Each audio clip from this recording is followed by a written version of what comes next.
Okay, so I took the tuner out of the test setup, and now we're looking strictly at the radio going straight into the amplifier, from the amplifier to the power meter into the dummy load.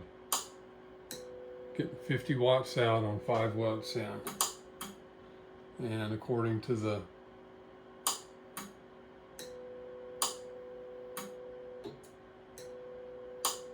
SWR is just fine.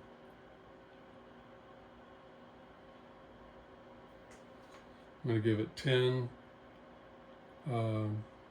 We'll give it 10 watts and see what it does.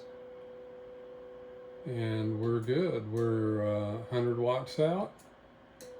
And no issues with the radio feeding the SB200. I'm going to take it up to 50 watts.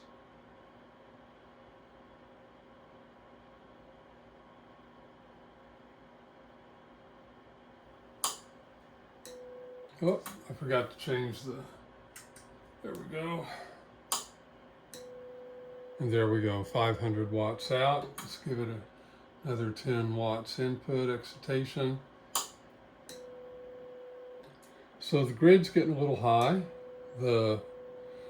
Might want to reduce the load a little bit. Yep. And get that down a little bit. Get the grid current down just a little bit, and the plate current, the grid current are just fine. So we're producing about 600 watts according to the watt meter with a 60 watt input. So I consider that a success. Let's go ahead and see what happens. Let's go to the 80 meter, see what it does.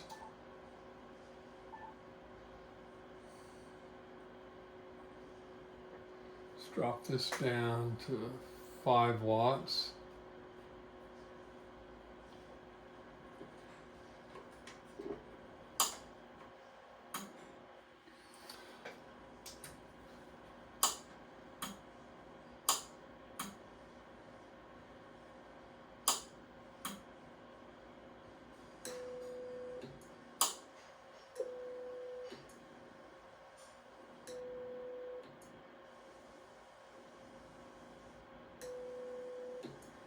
Let's see here.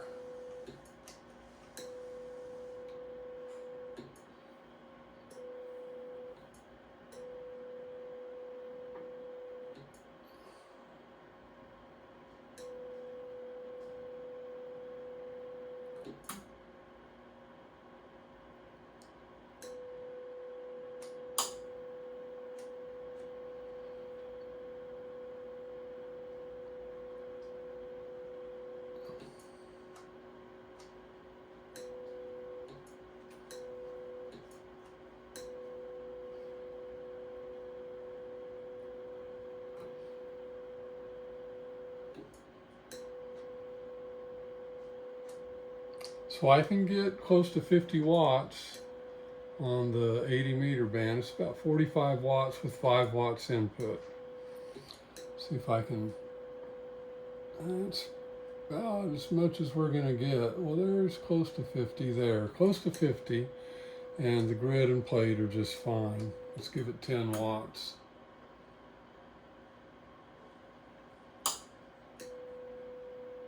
Now the SWR is a little higher. If you notice, it's at around a little over 2 here on the radios. So it appears that the 40 meter band circuit in here is very well tuned.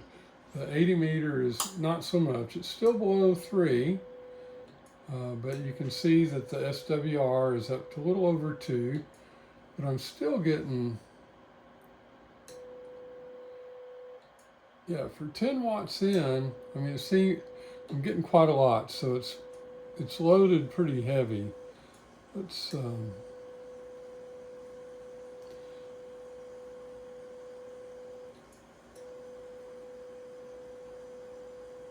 I would expect to get around 100 watts on 10 watts.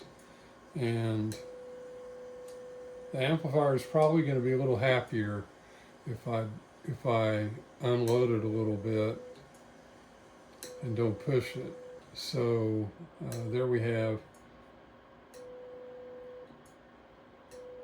100 watts out. Well, no, that's not right.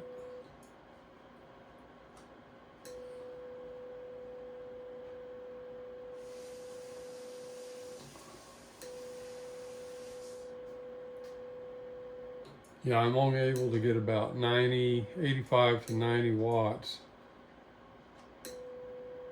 But the grid and the plate is okay.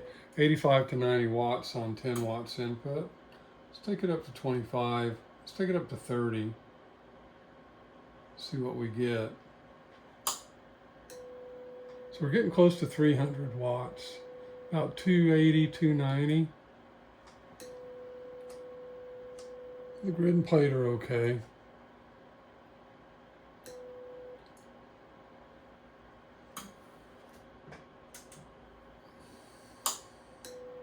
SWR stays at about 2, so it's consistent. So it's not going up with load. It just means that the network is not tuned as well for the 80 as it is for the 40.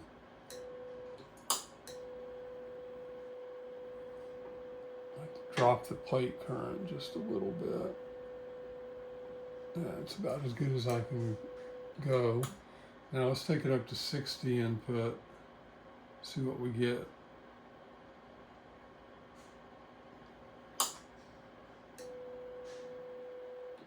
So that's pushing this amp just a little bit, and we're only getting, we're getting a little over 400 watts on 80 for, maybe 450 for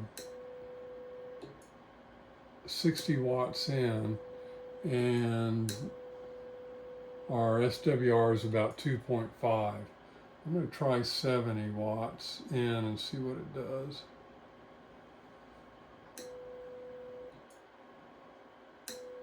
Yeah, we've kind of hit a high point. It's about as far as it's going to go. All right, well, I'm going to stop and take a bunch of data, but clearly getting those, the problem I had originally that got me here was that the SWR that the radio saw with the amplifier was super high, and come to find out that the way the band selection networks were wired is it took them completely out of the amplifier circuitry. So when I put it back in, imagine everything's starting to work like it's supposed to. So I'm going to say that's good news. I'm going to go ahead and take some data across all the bands and see what the performance characteristics of this amplifier are now. There may be some things that I can do to improve it, but by gollies, I think we solved the problem.